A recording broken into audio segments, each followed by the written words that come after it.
Menurut laporan dari Sky Sport, bertentangan dengan kabar yang beredar dalam beberapa hari terakhir, klausul pelepasan dalam kontrak Denzel Dumfries akan berakhir pada akhir Juli. Klausul ini merupakan bagian dari perpanjangan kontrak yang telah ditandatangani dengan Inter pada November lalu dan berlaku hingga tahun 2028.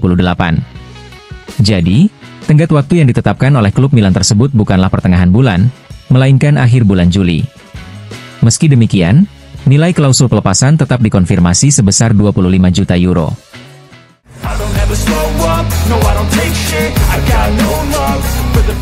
Setelah Marcus Thuram dan Denzel Dumfries, kini muncul kabar mengenai klausul pelepasan lainnya yang melibatkan pemain Inter. Sport Mediaset mengungkapkan detail baru terkait Jan Bisek, bek muda asal Jerman yang bergabung dengan Inter pada tahun 2023. Dalam kontraknya, terdapat klausul pelepasan senilai 120 juta euro yang hanya berlaku selama bulan Juli dan khusus untuk klub-klub luar Italia. Klausul ini dimasukkan sejak awal saat penandatanganan kontrak, atas permintaan kuat dari agen sang pemain. Inter merekrut Bisek dari klub Denmark, Aarhus, dengan membayar klausul sebesar 7 juta euro. Kontraknya bersama Inter berlaku hingga 2029. Meski sangat kecil kemungkinan ada klub yang bersedia membayar 120 juta euro, angka tersebut mirip dengan strategi kontrak di klub-klub Spanyol, memungkinkan Inter mendapatkan keuntungan maksimal bila suatu saat memutuskan untuk melepas sang bek.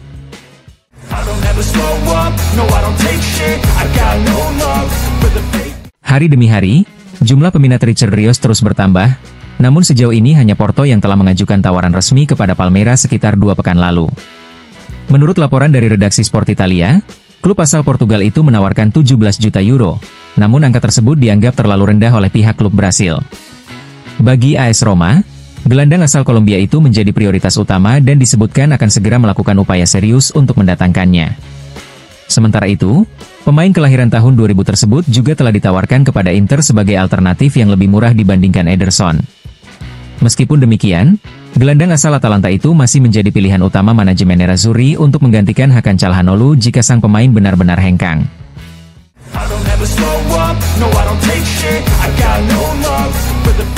Menurut laporan dari TM Talk, Inter Milan ikut meramaikan perburuan Quinten Timber, gelandang milik Feyenoord yang juga menjadi incaran Manchester United dan Newcastle. Pemain kelahiran 2001 ini adalah saudara kembar dari Jurrien Timber, bek Arsenal, dan baru-baru ini mendapat kontak dari pihak Nerazzurri. Ketertarikan Inter pada Timber berkaitan erat dengan kemungkinan hengkangnya Hakan Calhanoglu dan Christian Aslani. Klub tengah merancang perombakan di lini tengah dan kini sedang mempertimbangkan berbagai opsi. Selain Timber, nama-nama seperti Rovella dari Lazio, Ederson dari Atalanta, dan Stiller dari Stuttgart juga masuk dalam radar mereka. Masih menurut TM Talk, Feyenoord tidak berniat melepas Timber dengan harga di bawah 25 juta euro. Namun, kontraknya yang akan habis pada 30 Juni tahun depan membuat potensi kepergian secara gratis tetap terbuka. Untuk saat ini, Inter belum mengajukan tawaran resmi, demikian pula dua klub Inggris yang juga tertarik pada sang gelandang.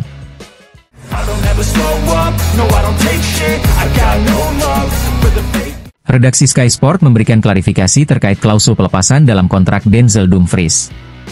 Klausul tersebut hanya dapat diaktifkan oleh klub-klub luar Italia dengan nilai sebesar 25 juta euro.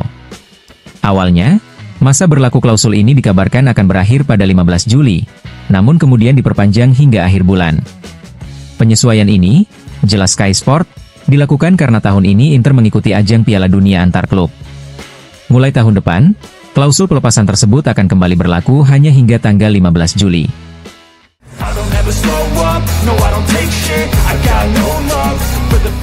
Musim perdana Mehdi Taremi bersama Inter, yang dinilai mengecewakan, bisa sekaligus menjadi musim terakhirnya di Milan. Penyerang asal Iran tersebut dikabarkan akan segera meninggalkan klub, dan saat ini pihak Inter tengah menjalin komunikasi dengan agen mantan pemain Porto itu untuk mencari solusi terbaik terkait transfernya. Menurut laporan Sky Sport, jika kepindahan Taremi benar-benar terwujud, Inter akan mencari pengganti dengan karakteristik yang lebih ofensif dan teknikal, untuk mengisi peran dalam formasi 3-4-2-1. Bukan lagi seorang penyerang murni, bukan pula gelandang tengah, tetapi lebih ke sosok gelandang serang. Inilah profil pemain yang saat ini tengah dicari Inter, tegas Sky Sport.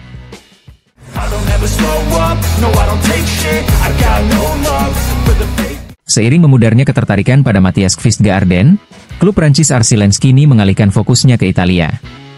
Mereka telah menghubungi Inter untuk mencari informasi mengenai Sebastiano Esposito, penyerang muda yang dipastikan akan meninggalkan Nerazzurri dan saat ini juga masuk dalam radar Fiorentina serta Cagliari. Media Prancis L'Equipe mengonfirmasi ketertarikan kuat Lens terhadap pemain kelahiran 2002 tersebut. Selain itu, mereka juga mengingatkan bahwa Lens pernah menjalin kerja sama transfer dengan Inter di masa lalu, seperti dalam kasus Martin Satriano, yang dibeli langsung seharga 5 juta euro.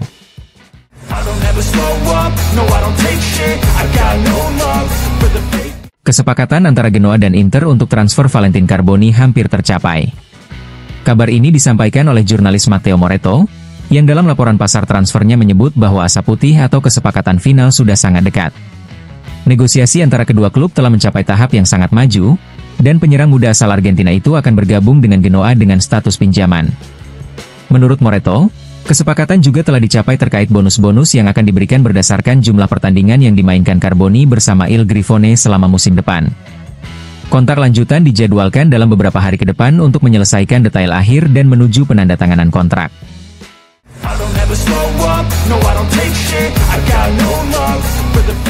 Muncul nama baru dalam radar lini serang Inter. Seperti dilaporkan oleh Sky Sport, apabila Mehdi Taremi jadi hengkang, Nerazzurri siap mengubah arah pencarian mereka ke profil pemain yang lebih fleksibel, yakni sosok yang bisa bermain sebagai winger maupun gelandang serang. Nama yang tengah dipantau saat ini adalah Christopher Nkunku, pemain asal Prancis berusia 27 tahun yang membela Chelsea. Saat ini, Nkunku sedang berlaga di ajang Piala Dunia antar klub bersama tim asal London tersebut. Selain Inter, Fulham dan Fenerbahce juga diketahui mengikuti perkembangan situasi sang pemain.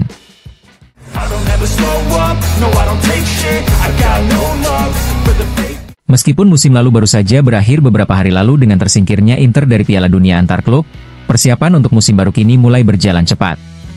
Jadwal kegiatan musim panas Inter pun mulai terbentuk.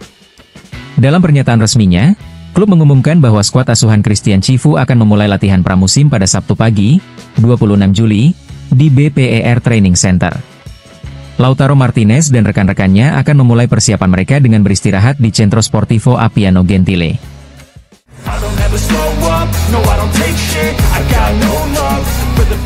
Dalam siaran Rai Sport, Pierpaolo Marino memberikan pandangannya terkait situasi Hakan Calhanoglu dan Marcus Thuram. Ia memulai dengan menyoroti penyerang asal Prancis. Saya melihat bahwa pemain tersebut memiliki keterikatan dengan perjuangan Inter, jadi saya tidak melihatnya akan meninggalkan Nerazzurri. Saya juga tidak menilai ke Calhanoglu sebagai sesuatu yang bernada negatif. Dan menurut saya, Inter sama sekali tidak akan melepasnya. Terkait Hakan Calhanoglu, Marino menegaskan pentingnya kesiapan untuk mencari pengganti. Saya katakan bahwa kita harus punya kemampuan untuk menggantikannya. Sebuah tim seperti Inter, yang dikenal sebagai La Beniamata, tidak bisa memiliki pemain yang lebih memilih pergi ke Turki daripada bertahan di Inter. Apakah Ederson bisa menjadi pengganti yang tepat? Marino menjawab, tentu saja, tapi tidak akan mudah bernegosiasi dengan Antonio Percasi, karena dia tahu betul bagaimana menaikkan nilai pemain-pemainnya.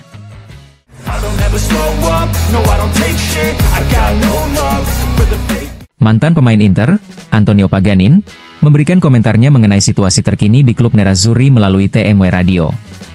Ia menilai tidak ada alasan bagi Yann Sommer untuk meninggalkan Inter mengingat performanya yang sangat baik. Masih ada waktu untuk meremajakan posisi itu, ujar Paganin. Lebih lanjut, ia memuji kecerdikan Inter dalam mengelola pasar transfer, terutama dalam situasi tertentu. Menurutnya, klub akan berupaya keras mempertahankan Hakan Calhanoglu dan tidak menjualnya dengan harga murah, agar dana dari penjualannya bisa diinvestasikan kembali dengan tepat. Paganin juga menyebut bahwa ada rencana jangka panjang untuk perlahan-lahan memberikan Christian Chivu tim yang lebih muda.